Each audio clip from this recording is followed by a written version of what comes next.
Surprisingly, a confrontation between an infamous motorcycle gang and a highly trained former Marine Force recon officer at the Sunset Valley truck stop escalated from regular intimidation into a life-changing encounter. What follows is a narrative of redemption as well as confrontation, as these grizzled bikers learn that the real fight isn't with other people or the highways, but with themselves. The woman they sought to frighten ends up becoming their savior, which is a complete 180 from their original plan.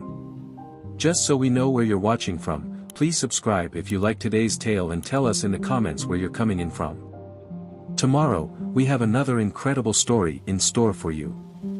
Just for the 100th time that night, Martha stands behind the bar, wiping off the surface. As truck drivers pass by, their heavy boots scuffing the worn linoleum floor, the aroma of diesel fuel and coffee wafts through the air. Sitting silently at the counter, Grace Chen habitually scans the room with her eyes ready for military duty. "Sweetheart, would you like more coffee?" Inquiring, Martha reaches for the saucepan. "Very much, Martha." "Nighttime peace?" As she pours, Martha's hand quivers ever so slightly. "Not loud enough." The Tempest wolves have been causing problems all over the roadway. They have avoided this area thus far, but Grace understands their silent worry and nods in agreement. Years of maintaining vigilance in war zones have made her habit of tracing her fingertips around the edge of her coffee cup. The truck stop is bathed in amber and gold hues as the sun sets and lengthy shadows filter through the windows. From behind, we see Tom Baker, whose frail yet aging physique carries crates of goods. "Hello, Grace.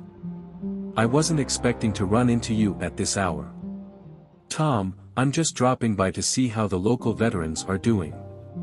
Their discussion is interrupted by the sound of motorbikes rumbling by. In the midst of brewing coffee, Martha visibly freezes. As the sun sets, 5 motorcycles enter the parking lot, their chrome reflecting the waning light. A band of Tempest horsemen has shown up. At the head of the pack is Ethan Thunder Morrison, whose enormous frame dismounts first. He is flanked by Tank and Ghost, and he is surrounded by the menacing sight of Razor and Wolf. As they step inside, the door chimes, creating an anxious mood. Sarah, the youthful waitress, catches Thunder's attention as he scans the room. "Oh, my goodness, what have we got here?" It appears that we have discovered a pleasant small rest spot. As the bikers disperse, Grace does nothing except observe. In their booth, an old couple feels dwarfed by Tank. As Razor and Wolf begin to bother customers at the counter, Ghost takes into position near the entrance. Sarah hears the thunderclap. "My darling. What do you think about a unique ceremony just for my sons and me?" Using her notepad as a shield, Sarah steps back. Grace firmly grasps Martha's arm and pulls her back as she advances. Grace softly responds, "I got this," her voice betraying her many years of power. Thunder takes note of the conversation and shifts his focus to Grace. "Are you ready to talk, darling?" On purpose, Grace puts her coffee down. Neither the woman nor anyone else in the room is interested. Both groups of motorcyclists look at each other with a mix of amusement and surprise. With his colossal stature, Thunder approaches Grace, who is seated. "Who are you to say that we won't do this?" Sitting calmly but poisedly, Grace waits. "This is your last opportunity, just walk away from these folks." The now empty restaurant reverberates with the sound of Thunder's laughter. Alternatively, what? Or you'll find out why it's not a good idea to get into arguments with random people. With a crack of his knuckles, Tank advances. "Please, boss, give me a break on this." Thunder stops Tank in his tracks with a raised hand. "No, I'd rather listen to the woman out." Instead, he draws nearer to Grace. "You speak a lot for someone your size." At last, Grace gets to her feet, her motions calm and graceful. "What I learned in Marine Force Recon is that physical stature isn't everything." Thunder is a little nervous whenever Force Recon is brought up. But a sneer swiftly covers it up. "Whoa, military. This isn't the battlefield, my darling." "Yes, Grace concurs. Not at all. I wouldn't give you that many opportunities to flee on the battlefield. One can feel the tension in the air. In preparation to rally behind Grace, the truckers start to stand. As the dynamics change, Thunder surveys the area. He will not budge, nevertheless, because of his pride. Think you're tough when you have some truckers on your side? Responding calmly, Grace says, I don't need them to handle you. Nonetheless, they are taking a position because that is the nature of decent people. Something that appears to have slipped your mind. The demeanor of Thunder turns ominous. Show this military princess what happens when you guys do what you say. In the nick of time, Grace is on the move. As she deftly avoids Thunder's grasp and turns his momentum to her advantage, her years of training come to the forefront. She locks his arm behind his back and gets him face down on the counter in one smooth motion. After Thunder grunts in agony due to Grace's light push, Tank immediately stops moving forward. As a result of this sudden change in circumstances, the other motorcyclists come to a standstill.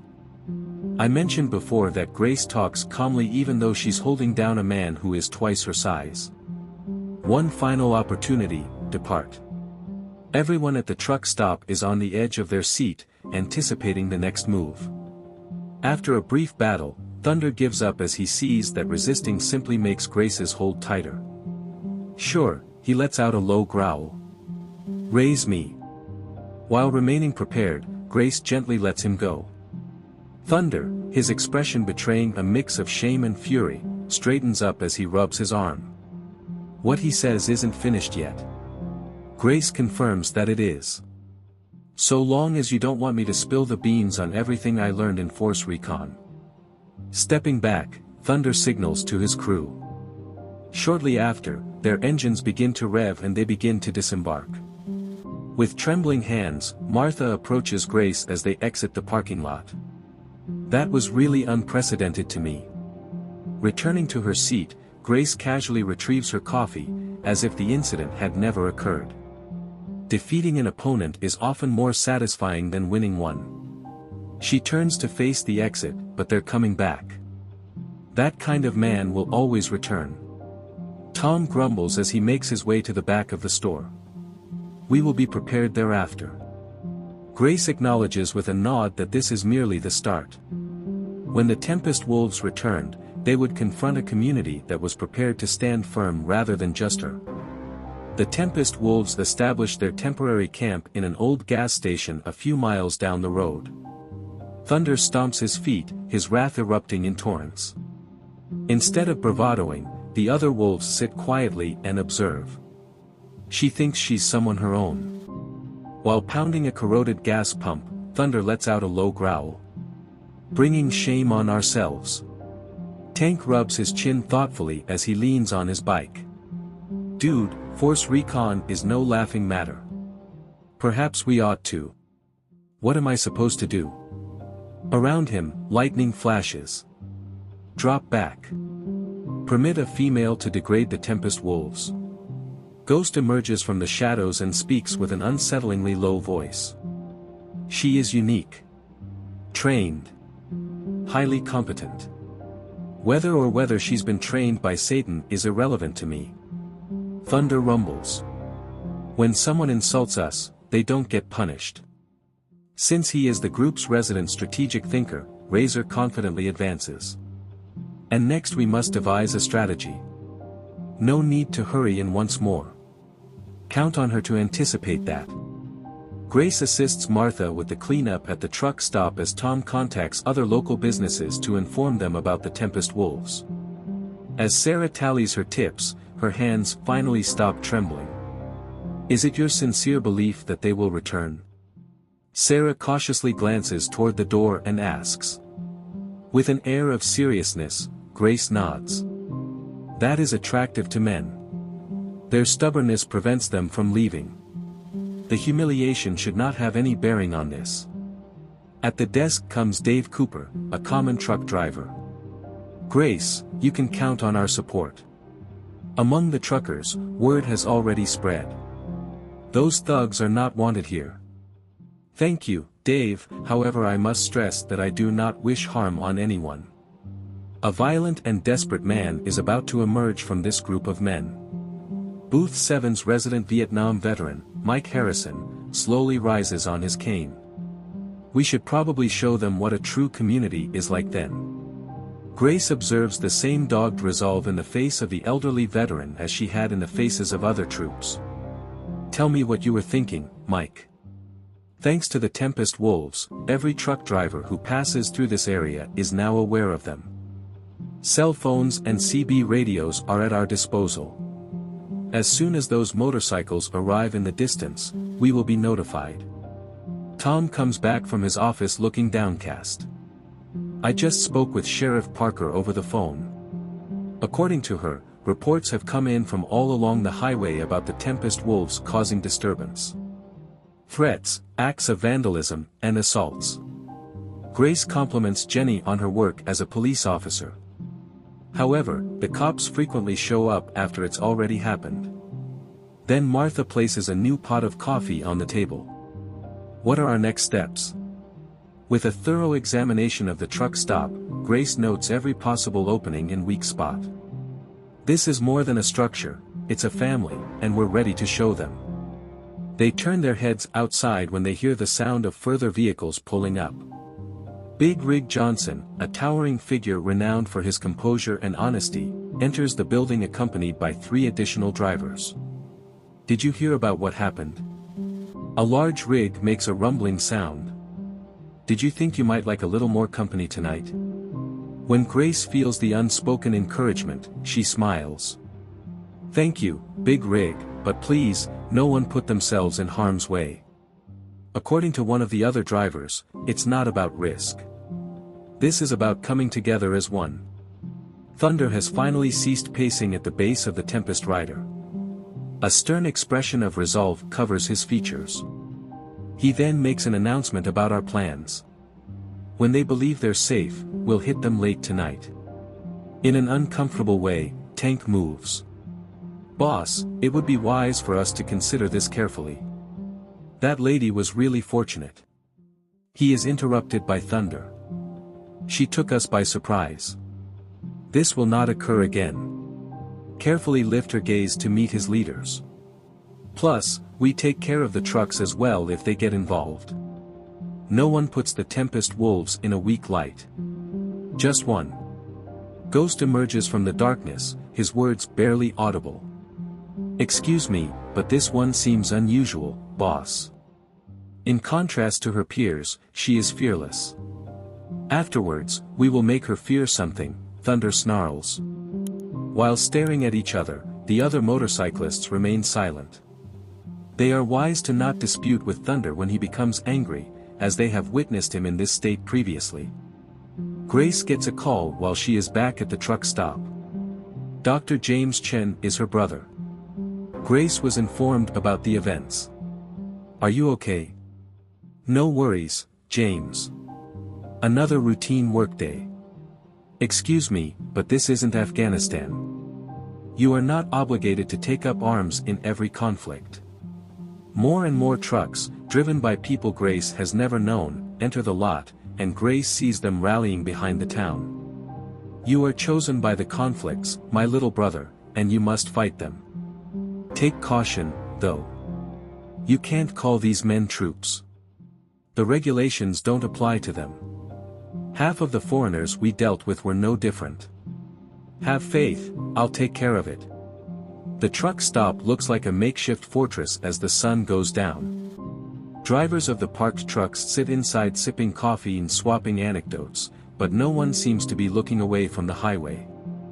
Instead of being afraid, Sarah is now determined as she approaches Grace. Educate me. Explain to you what? What can I do to protect myself?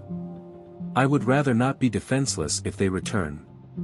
For an instant, Grace sees a reflection of herself in the young waitress's dogged gaze. Here we go, first lesson. The most effective defense does not include conflict. Awareness is key. Martha watches with a mix of pride and concern as Grace starts teaching Sarah basic self-defense stances. While passing over coffee mugs and relaying information from his police scanner, Tom circulates among the drivers. No one dares to venture out as the night falls. Everyone is aware that the Tempest Wolves will be back. Time is the only determining factor. Thunder, in the dark, gathers his men, who are ready to attack with engines that rumble like carnivores.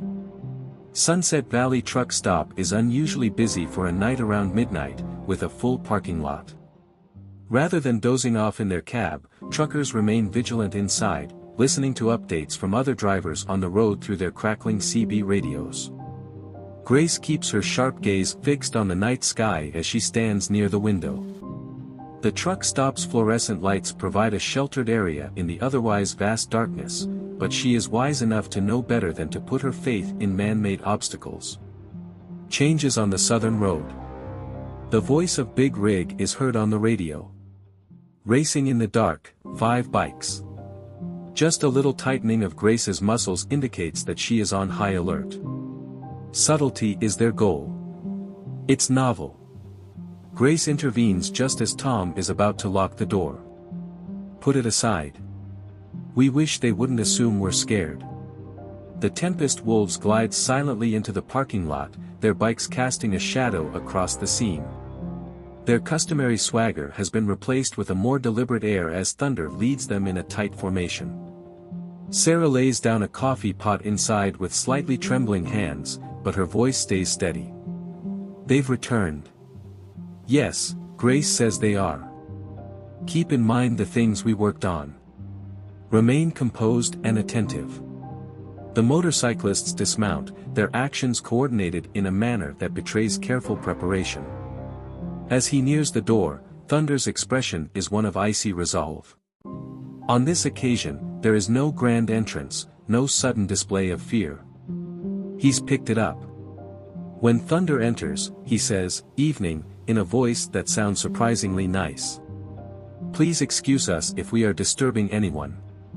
Staying still by the window, Grace has made sure to maintain a good view of all 5 wolves.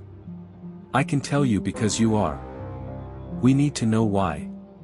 As Razor and Wolf disperse along the counter, Tank and Ghost advance to flank the door. The plan is crystal clear. They're making an effort to dominate the area. Why can't a bunch of bikers pull over for a cup of joe? Thunder inquires, his artificial grin never meeting his eyes. "Coffee isn't the point of this meeting," Grace says in a soothing tone. The grin of Thunder lessens. "This is incorrect. We will not leave till we have completed our task." Grace points out to him that nothing got started. "You were hurt by the failure of your intimidation tactics, which wounded your pride. Do not stay where you are." Thunder roars, "But it's not funny. I know you're always so self-assured, but my darling, you're not in uniform anymore. Here, the regulations are different." Grace casually but precisely moves away from the window. "You live by a set of norms that include things like forming groups, bullying women, and endangering couples who are elderly." The demeanor of Thunder turns ominous. "You have no idea who we are. This is all the information I need. I have faith in you because I know you're capable of more than this." Thunder doesn't anticipate this. A fleeting expression crosses his face, either one of uncertainty or a return to his past self. Breaking the silence, Tank advances. "This is not the place for small conversation, boss." "No," Thunder concurs, his face hardening once more. "Neither did we." The bikers start to move, raising the stakes in the room, but their opponents are better prepared than they thought. The truckers stand up, creating a strong barrier of support behind Grace. "You had the advantage of surprise last time," Grace whispers. "At last, we're prepared to welcome you." Wolf lets forth a frightened laugh. "All set? Lady, look around. What do you have?" A group of exhausted truck drivers. "Our name is Tempest Wolves. These roads belong to us." "No." From his seat, Mike Harrison raises his voice, wearing his Vietnam veteran's cap with pride. "This is not your property. Our humble abode." Thunder looks around the room with narrowed eyes. Things aren't turning out the way he expected. What he anticipated as a benign display of intimidation has evolved into something quite different. Grace warns that you should give serious consideration to your next step, since we will see projects through to completion this time. Ghost emerges from the darkness close to the entrance, his low voice betraying an unexpected gravitas. "Perhaps we ought to, boss."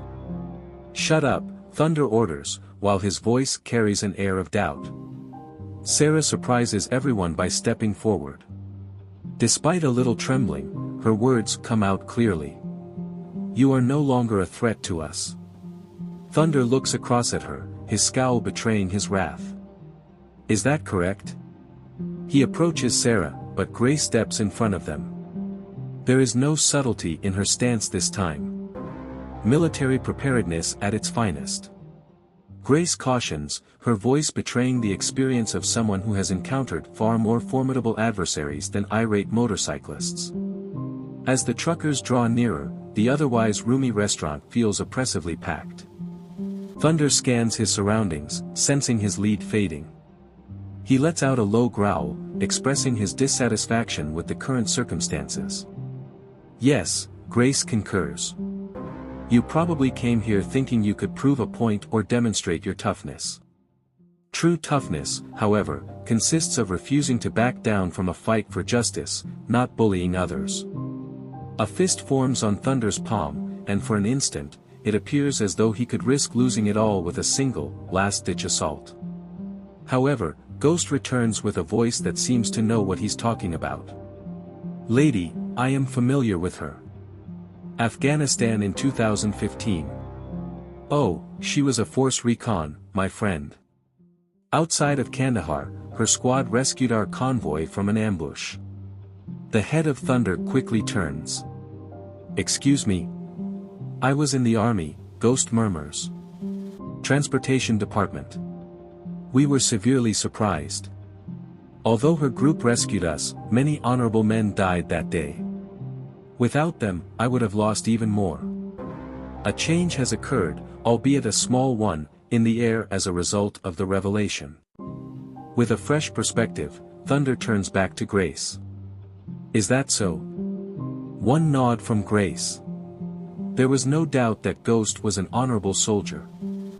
"I don't understand his connection to your group, but he has a valid point on Kandahar." A weight of potential hangs in the air as the moment unfolds. Thunder displays a multifaceted array of emotions on his face. Passion, reverence, bewilderment, and honor. He takes a step back at last. "Nothing has ended yet." Grace affirms with conviction. "I think so. It hasn't hit you yet, though." When Thunder makes a motion toward the door, his crew starts to retreat. Their retreat this time is less menacing and more mysterious. Ghost hesitates for a second before they depart. "Much obliged." He whispers softly. "In regard to Kandahar." Recognizing the significance of shared experience, Grace nods. "Upon your return, soldier." Outside, the motorcycles start up, but their noise has changed. Milder, more retreating than charging. As they fade away into the night, everyone at the truck stop lets out a sigh. They're coming back. Heavy vehicle makes a rumbling sound. Perhaps, Grace concurs, but there has been a shift. They aren't aware of it just yet. When the Tempest Wolves return to their facility, they find a very different vibe. As the others look on with doubt, Thunder remains seated on his bike, fixated on something far away.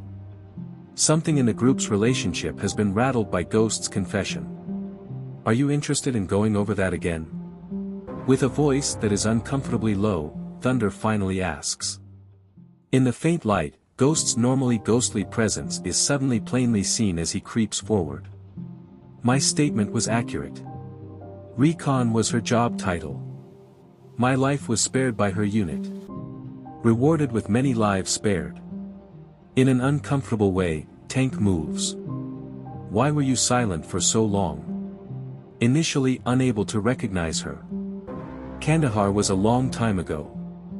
Thunder springs to attention, his enormous frame rigid with inner turmoil. Remains unchanged. She exposed our frailty. That doesn't go unnoticed by the Tempest wolves. As usual, Razor raises his voice. Perhaps we're mistaking this boss for someone else. Had she rescued Ghost, had she served in the military? Excuse me. Clang of thunder. We overlook her. Make it seem like we've softened. In the meanwhile, the truckers stay vigilant at the truck stop as Grace assists Sarah in practicing defensive poses. With her grip on the coffee cup steadier now, Martha retrieves a new pot. It was that one, weren't you? This is the question Martha poses to Grace. The reserved one. Nodding, Grace acknowledges. Neither of us was there that day in Kandahar, but I do recall it. Great individuals are gone. A large truck pulls up, his expression grave. Received word from the area beside the roadway. Roughly 10 kilometers to the south is where the Tempest Wolves complex is located. The old truck depot was taken up by them. The discussion is joined by Tom. Carrying a police scanner. It has been Sheriff Parker's goal to establish probable cause to prosecute them. Assault, extortion, intimidation. However, not a single witness is prepared to come forward. Grace's face turns gloomy. Panic can be a lethal force. It is in the hands of these folks. Sarah puts her coffee maker on the table. However, we no longer feel fear, do we?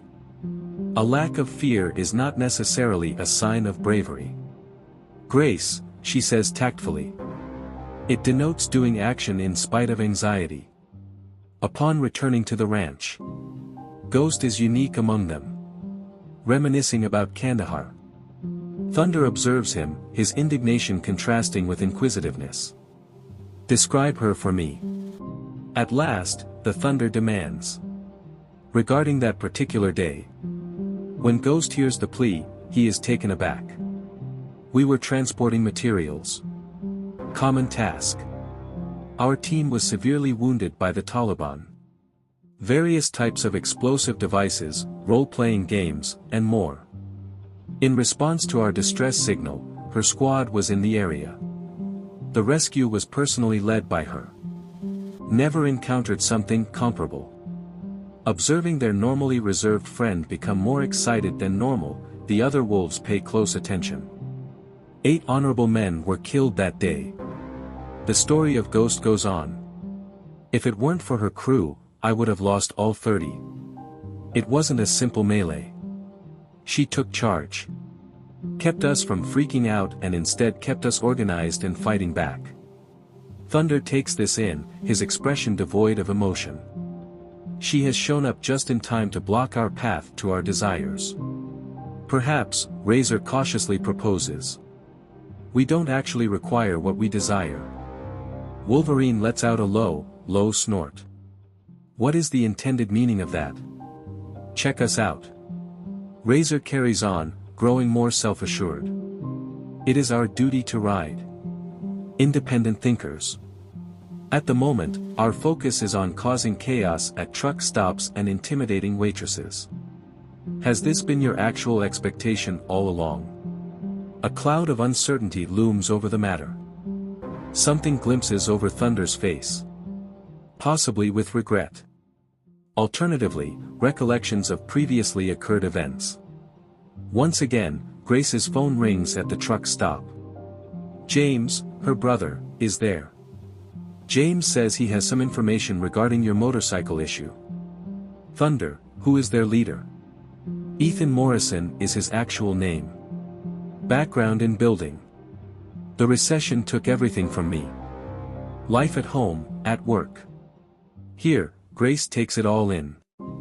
There's a tale behind everyone. That's not everything. At one point in his life, he volunteered at the VA hospital. One of his fathers served in the military and returned from the war in Vietnam. Grace is captivated by this. What time did he finally stop? At about the same time that he lost it all. Grace, please.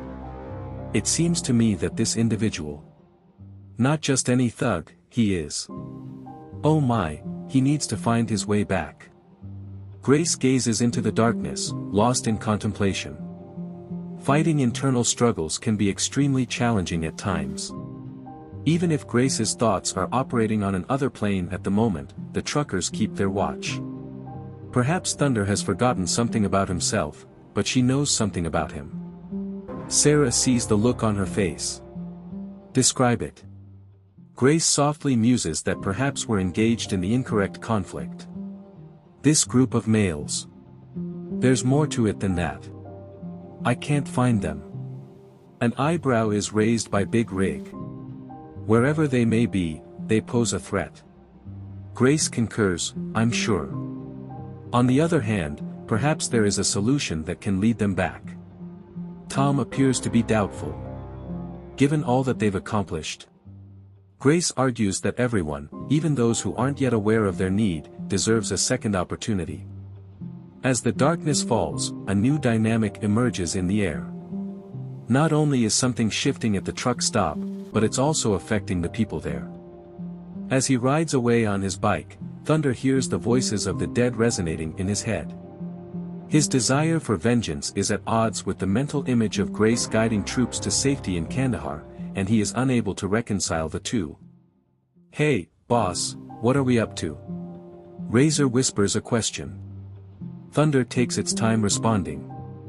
His voice takes on an unsettling tone he has never displayed before when he does this. At this point, I am unsure. You have no idea. With the admission comes a gaping hole in the defenses that have been steadily developing over the years. As if detecting a fundamental shift in their universe, the Tempest Wolves exchange glances. Knowing that the next confrontation will not be centered around physical strength or intimidation, Grace patiently scans the horizon at the truck stop. The men will be overtaken by darkness, and the story will revolve around finding a way back. They will return, she assures Sarah. Perhaps this time we can assist them in discovering their true desires. The sky is painted in tones of pink and gold as dawn breaks above the Sunset Valley truck stop. Grace stays on the night watch since her military experience keeps her awake even if the hours are lengthy. The other night watch truckers are replaced. A new mug of coffee is brought to her by Sarah. You need to relax for a while. With her glued to her phone, Grace replies, not yet. James has just texted her more details about Thunder and his crew.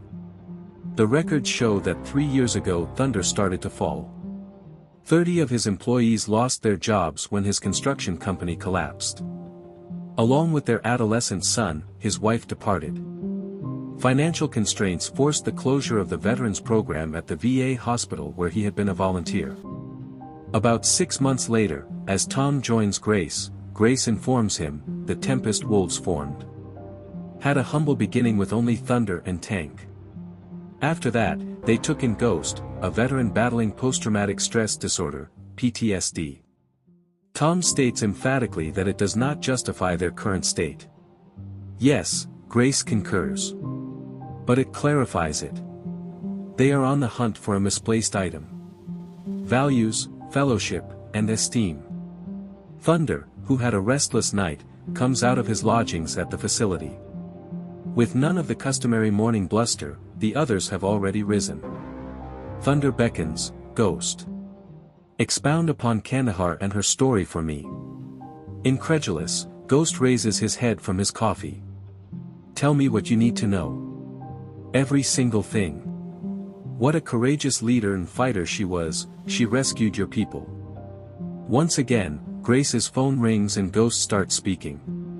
Sheriff Parker is involved this time. I have an issue, Grace. Tempest Wolves pounded a Millbrook eatery Wednesday night, shattering windows and frightening patrons. This time, though, things are different. Distinct in what way? Reports indicate that witnesses saw Thunder intervene and restrain Wolf from attacking a client, preventing the altercation from escalated into violence. This information is being processed by Grace. He's struggling with inner turmoil. Very possibly. Danger lurks in the hearts of men who are torn. They can't be predicted. Upon returning to the compound, Ghost completes his account of Kandahar. Sitting quietly, Thunder's expression betrays his distress. At last he speaks up, "We were different before. Okay. We didn't set out to cause harm when we began this." The Razor gives a subtle nod. "Do you recall the time we rescued the overturned family on Route 40? Did you fix their automobile and get them to a motel? Alternatively, when we collected funds to pay for Joe's cancer treatment?" Subtly, the tank adds. The Thunder stops suddenly. "Makes no difference. Not reversible. I don't see why not." The voice of Ghost has an unanticipated air of challenge when he asks. A recognizable rumble draws near before Thunder can answer. At the compound, a single motorbike approaches. It's Thunder's ex-wife Kelly Morrison. He goes by his given name, Ethan, she claims. "I think we should have a chat." Thunder is left to confront the woman he previously shared a life with while the other wolves subtly withdraw. "Kelly, why are you even here? Tommy heard about you in the news. Is that vehicle cease having problems? You're on his mind. Both of us are." A scowl forms on Thunder's face. "I'm great." "Absolutely not. I don't recognize you, Ethan. My husband was a kind Samaritan. He conjured objects. There were no truck stops or waitresses that he terrorized." Grace gathers the regulars and employees at Sunset Valley for a meeting. She elaborates that these individuals are more than just thugs. Those wandering spirits have long since lost track of who they are. Ethan Morrison, also known as Thunder, used to construct homes for war veterans. Hero Ghost served his nation. There is yet hope for them. "So, what's the plan?" Big Rig inquires. "Together, we demonstrate an alternate path. Bring back the person they once were." Sarah appears to be in doubt. Given all that they've accomplished.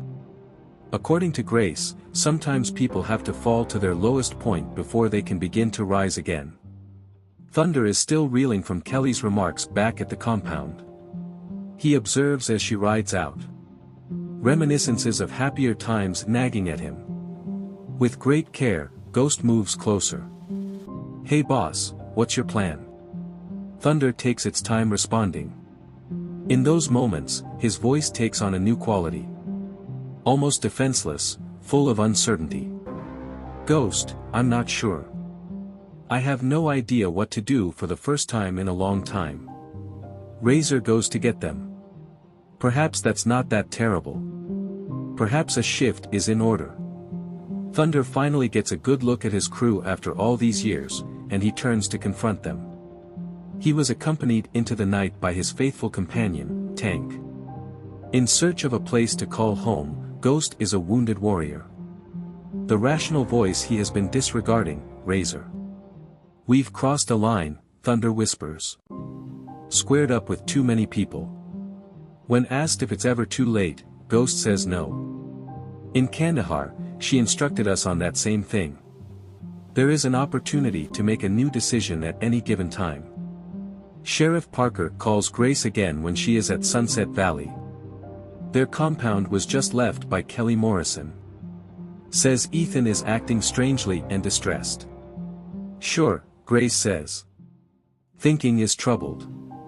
We hope when we think." There is an unnerving stillness in the property and at the truck stop as the morning wears on.